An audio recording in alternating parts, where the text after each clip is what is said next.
What is up guys, Andy Forest Steam Runner here and welcome back to another video. Not just any video, a very special video. Today is the day of the Running Shoe Awards 2021.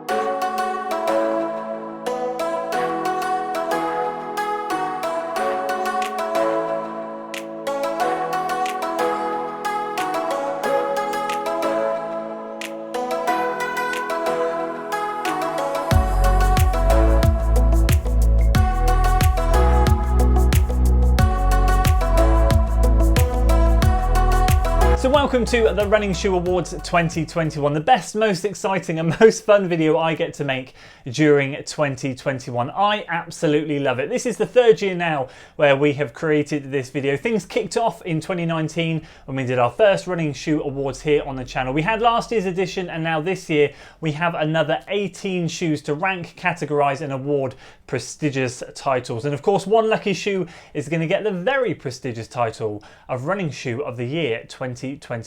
And as we go through the video, if you've been lucky enough to collect some running shoes this year, running a fair few, make sure you leave your Running Shoe Awards down in the comments below. Or if you have one standout shoe that's really worked for you this year, let everyone know down there. And of course we'd all love to know if you have that one flop, because of course we've got the flop of the year category. Then make sure you let everyone know that as well. Let's see what everyone's answers are. It'd be great to see how everyone has found 2021, what they've loved and what they've hated. But without further ado, let's kickstart things off with the first category. If you're excited for today, guys, make sure you give this video a like, share it with your friends, subscribe to the channel for weekly running content, and let's kickstart with the first category.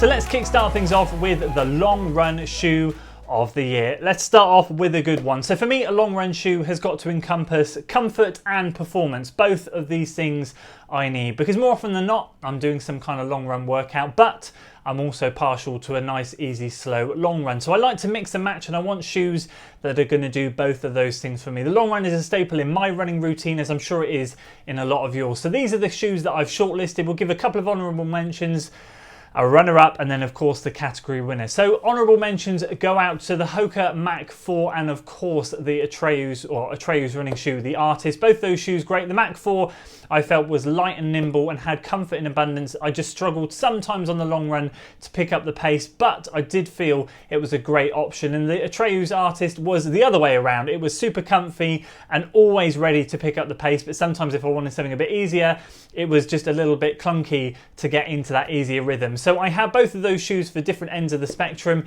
The Nova Blast is going to be this year's runner-up for the long run shoe, albeit it's a little bit heavy. It offers performance and comfort. I find that despite the weight of the shoe, the foam is so super bouncy that I often felt like if I did want to pick up the pace, this shoe would respond nicely, a little bit better than the Mach 4. So that's why it got the runner-up spot. But for me, the long run shoe of the year so far has got to be Saucony's shoe, the Endorphin Speed 2. This thing picked up right where version 1 left off. I've only got about 40 or 50 miles in it, but already a couple of those runs are done in the long run, and it just took me straight back to version 1 in this shoe when I was loving doing long runs. And I'm telling you now, this is the shoe in all of the shoes that I have, this is the one that I want to reach for every single time I go on a long run. The nylon plate offers extra performance benefits, but isn't too rigid like a carbon plate, and the cushion in this shoe is absolutely phenomenal. So I find this one a perfect combination between comfort and then when I want to pick up the pace, this thing will absolutely go. So this has the prestigious title of Long Run Shoe of the Year.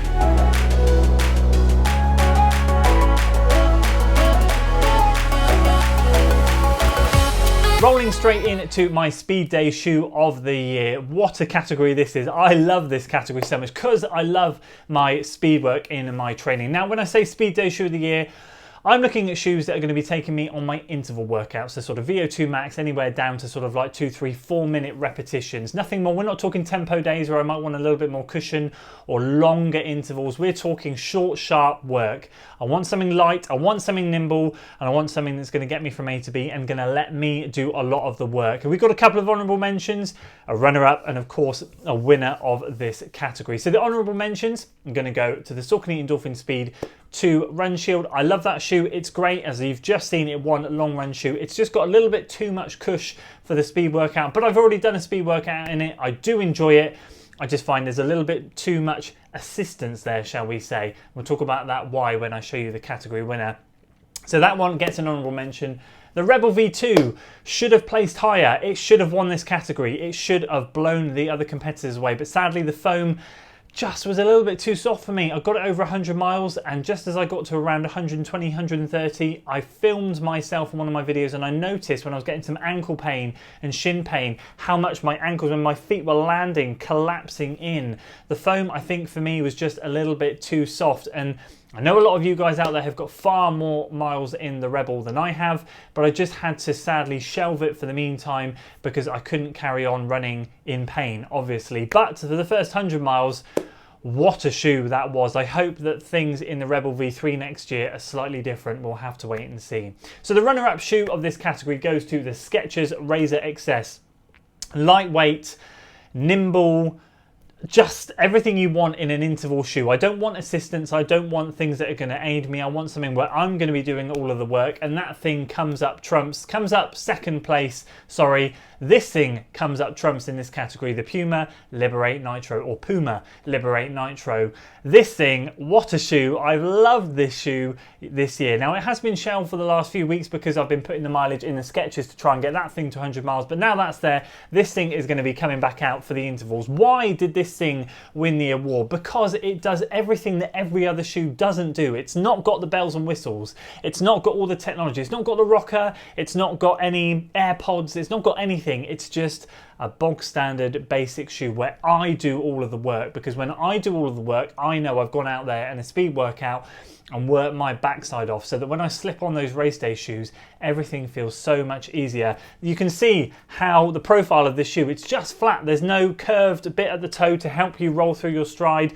Don't get me wrong, I love the technology in all the shoes, but when I'm looking at intervals, I do sometimes prefer shoes that don't give you anything, that you have to do all the work. And so for me, this was refreshing in a day and age where technology is becoming everything. This has stripped it right back, and this thing 100% deserves the award.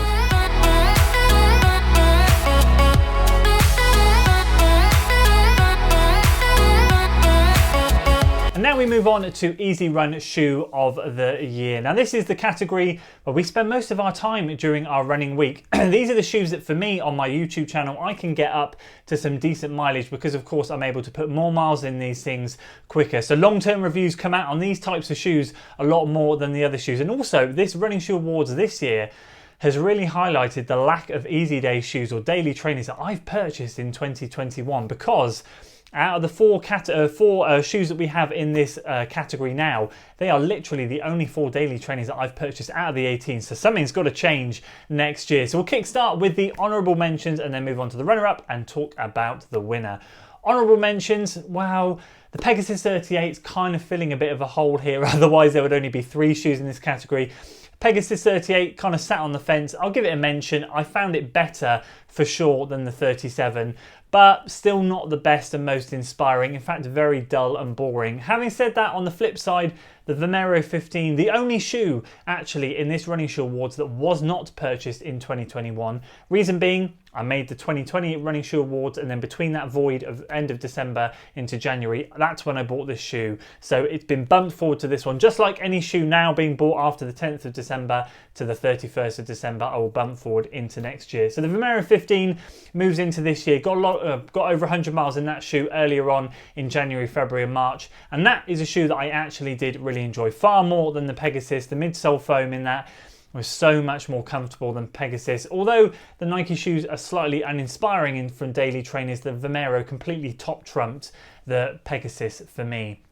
Moving on to runner-up, it's going to be the Hoka Mach 4. What a shoe. I have loved that shoe this year. It's been great, comfort in abundance. As I said earlier, not one that I can particularly pick up the pace in, kind of take it to marathon pace at best, but in terms of the easy day stuff, a comfy shoe that I've wanted to slip on. And when that thing was in its prime, it was a shoe that I just went for every single time. But of course, you guys know it. The winner for this category is gonna be the Asics Nova Blast 2. Comfort in abundance.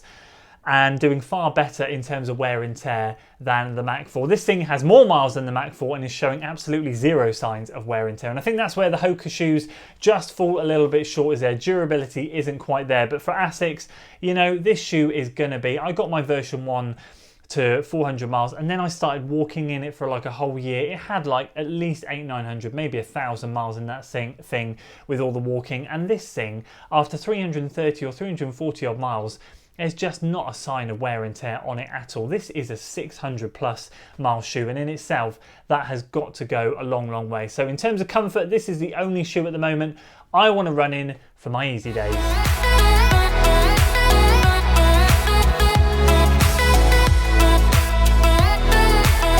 And now we move on to trail running shoe of the year. Now, I'm going to be honest and straight up front with you right now, there is not going to be an award in this category simply because we've only tested 2 trail running shoes this year and they've both come in the last month or so. And we've only got 1 run in each of the shoes. It's been a little bit poor on my part for trail running shoe testing, but I have to say I will give both of these a massive shout out. I feel in these 2 shoes, the Asics Fuji Light 2 and the Innovate Terra Ultra G270, that I've got a complete pair of trail shoes that I need. The only thing now I need is probably some more Innovates like the Mud Claw, something that's going to really dig in on those really horrific muddy conditions. But between these 2 shoes, I've got something in the Fuji Light 2 that's lightweight, that's going to move across the muddier, slippier trails in the winter nicely, giving me a little bit extra grip. And I've got something in the Innovate that's going to be a little bit more aggressive, still only a 4mm lug depth, but the graphene grip on the bottom I found when I was testing it, even in muddier conditions, was still really solid. And not to mention that thing is also super lightweight as well. So both these shoes get a massive honourable mention, and hopefully next year we can change it so we've got 4 trail running shoes in the category.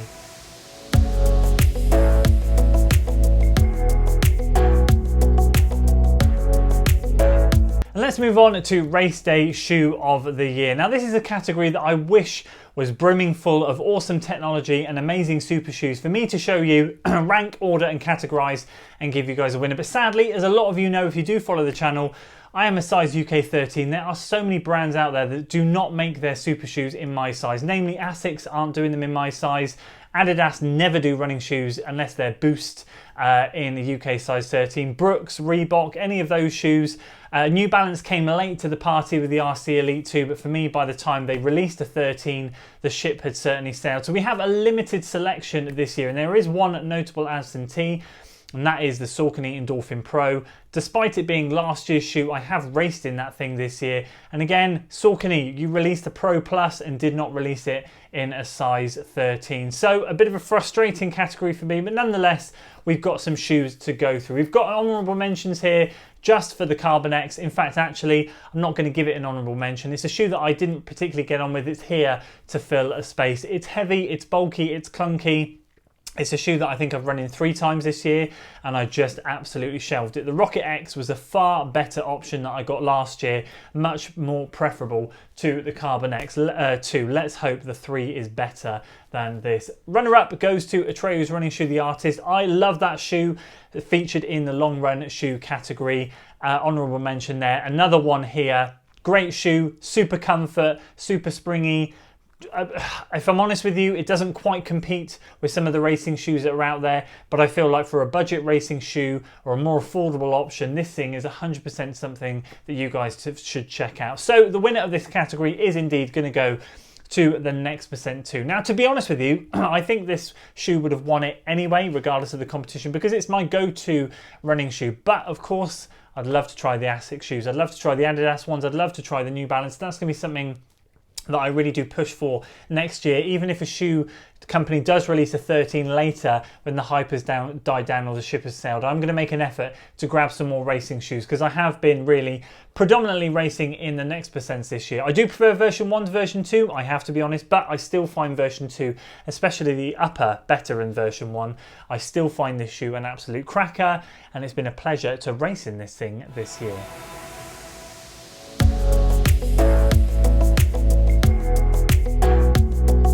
I'm just going to throw out there a couple of honourable mentions. They're going to be for shoes that have not made it into categories, but for good reason. Just two of them. We're going to talk about the Nike Dragonfly and then the Asics Magic Speed. So in terms of the Dragonfly, it's just purely because we don't have a category for track spikes. I don't really test track spikes. I don't have decent quality tracks around here. I've only got a gravelly track and I can only access that at certain times. I've got to travel quite a way to get to a decent track. But what I have used this shoe for, which is only one run so far, I've got to say I give it a 10 out of 10 experience. I loved running in this shoe. It was amazing. I floated across the track and I cannot recommend it highly enough. I don't have any experience with track spikes. I've never run in spikes before until this thing, so I'm not going to compare it to anything, but I have to say my experience in this, as I said, was 10 out of 10. And the Magic Speed is only not in a category because it's been acquired recently. I've only got 30 odd miles in it, but I am absolutely loving it. I feel like if I could have just got a couple more workouts in, I could have squeezed this in to the Speed Day category, and it certainly would have got an honourable mention, if not a runner-up. I think for me it would have got an honourable mention actually, just because I talked about in the speed category, I don't like to have aids and assistances and things. I love shoes that are just really basic and make you do a lot of the work. This thing does have a carbon plate in the forefoot, and as you can see, it's got that rocker geometry, which is great, and I feel like this shoe is suited a little bit more to the longer tempo-y efforts, 5 to 10 minute reps, maybe even 20-minute reps, marathon pace type stuff, but also it can really pick up the pace fast. I did a really quick workout in it earlier this week and I loved every second. So that thing gets an honourable mention. As I said, a couple more runs in, it would have sneaked in there, but sadly we didn't quite have the time.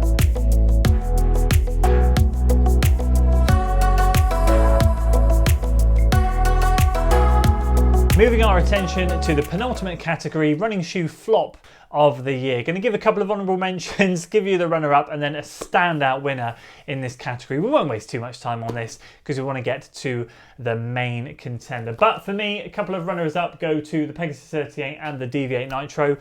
Both a little bit, probably a bit harsh to put them in flop of the year, but just shoes that I didn't really get on with. As I said with the Pegasus, it's more a case of the Vomero for me. I much preferred that, and I feel like the Vomero is what the Pegasus should be, and the Pegasus should be lighter, nimbler, and a little bit more exciting. Seeming as it's their staple line in Nike's running shoe daily trainer thing, it just, I don't know, it's really not my cup of tea. Feels very basic plimsoll like, I don't know, just doesn't work for me. Vomero is much better, and the DV8 Nitro, again, as I said, a little bit harsh, just a shoe that falls into a void of training for me. It's not really light enough and nimble enough for my speed days, but it's a little bit too bulky for my comfortable days. I know that sounds really stupid, but it's got a carbon plate in there and I don't want that on my easier days. It would fit in well with moderate work and maybe a little bit of marathon pace stuff, but even then it's quite heavy. It comes in, it tips the scales way heavier than a lot of the other shoes that I have, hence why I've really just not used it. I didn't particularly enjoy it. It's a shame really, because the Liberate Nitro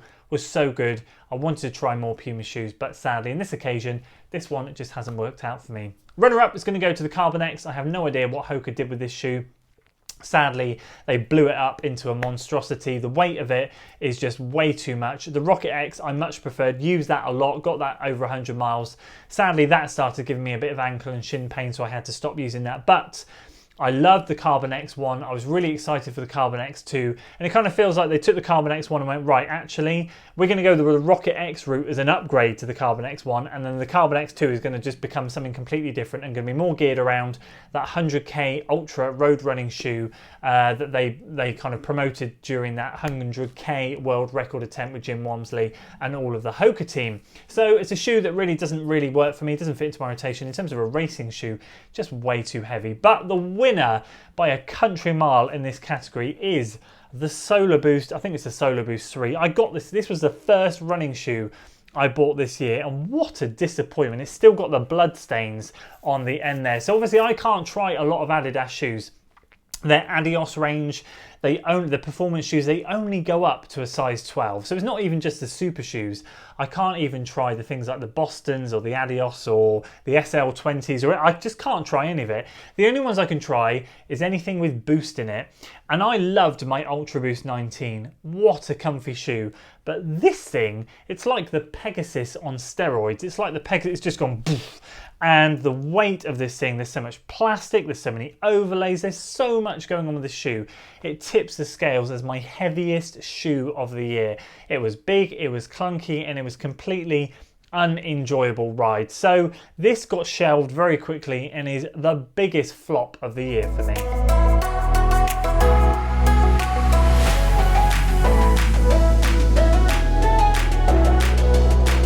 And here we go, the final category, running shoe of the year 2021. So this is all about the shoes that I have loved wearing this year. Really enjoyed. We've got a couple of honourable mentions and then we've got two which took it down to the wire. These are the shoes that I tend to find can be a little bit versatile, can be super comfortable, and just shoes that I gravitate towards for whatever situation I'm in, whether it's a race day, whether it's an easy day, whether it's a speed day, just shoes that I go, that's the one I want to wear. And there's only been a select few throughout the year when I've been testing that I've really gone, yes, do you know what? You're God tier. You are special. You're a good shoe. And a shout out to the Liberate Nitro. Didn't quite squeak into this finale, but in terms of speed day shoes, that had a good show off with the Skechers. Those two, both great shoes. But for me, these four that we're about to talk about now have been the creme de la creme. So the honourable mentions are going to go out to the Next Percent 2 and the Endorphin Speed 2 Run Shield.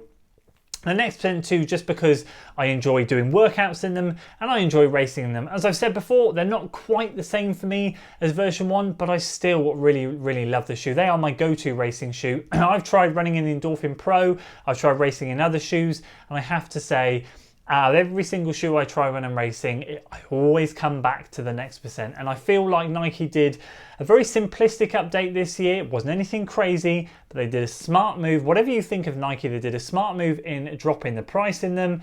And they, for me, with a wider foot, had a smart update to the upper. The upper is much more comfy. Not sure on the midsole. I'm sure it feels different to version 1, but the upper, I just feel like they did a smart move with it. They didn't tinker with it too much, which ultimately is what we wanted because it's such a good shoe.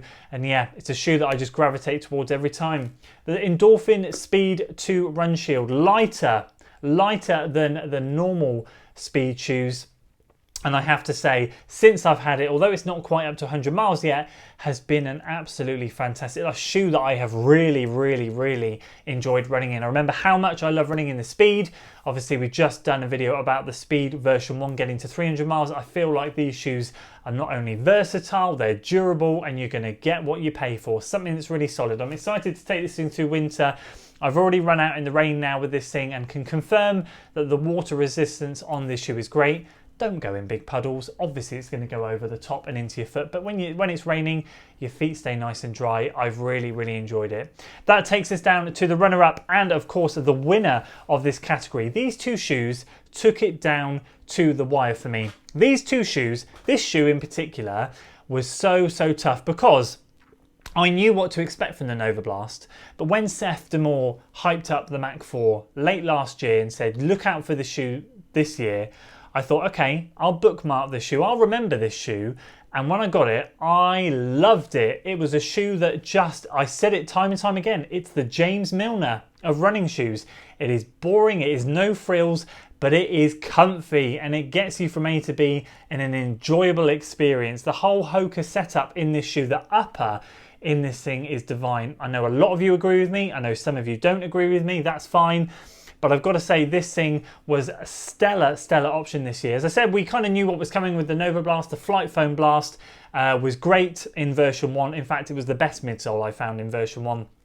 And again in version 2, something really comfy. But there can only be one winner in this category, and I'm going to have to award it to, I'm not going to have to, I want to award it, to the Nova Blast version 2. This thing took it down to the wire, and the only thing that let it down and the only thing that didn't make it closer and give this thing the title was the fact that I did have to retire it shortly after 300 miles. It is now my walking shoe.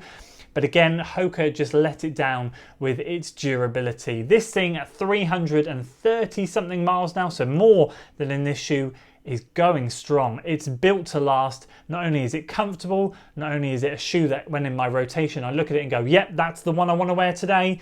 This has everything about it. A little bit heavy, but for me, versatility is key. I've done long runs in it. This is at 300 something miles. I've done speed workouts. I've done long runs.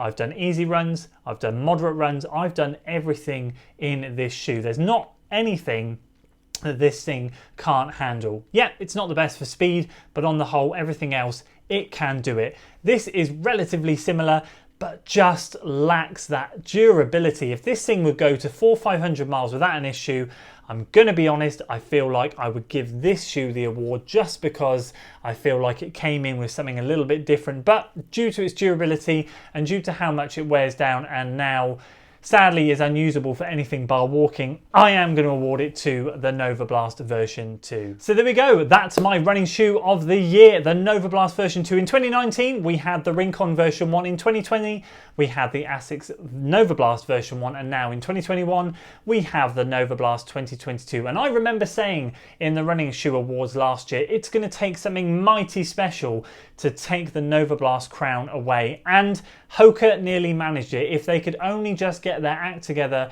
with their durability, I think they will have some absolute bangers of shoes. They have got some new midsole foams coming out next year. I am indeed excited to try those. They are still EVA based, but they're super critical. They're telling us that the durability is going to be a bit better. If we can get something past 400 miles, then there's going to be something contender. And I'm going to say it right now, I've seen pictures of the Nova Blast 3. It looks incredible. It's going to take something mighty special once again to knock the Nova Blast off the top spot. So let's hope, fingers crossed, we get some more bangers of shoes next year. I hope you've enjoyed following along, and I hope you've been making notes down in the comments of your running shoe awards this year. Do you agree with me? Do you disagree with me? Let's get that conversation going down there. And yeah, I hope you have enjoyed this year's edition of the Running Shoe Awards 2021. If you did, make sure you give it a like, share it with your friends, subscribe to the channel for weekly running content, and as always, I'll see you in the next one. Until then.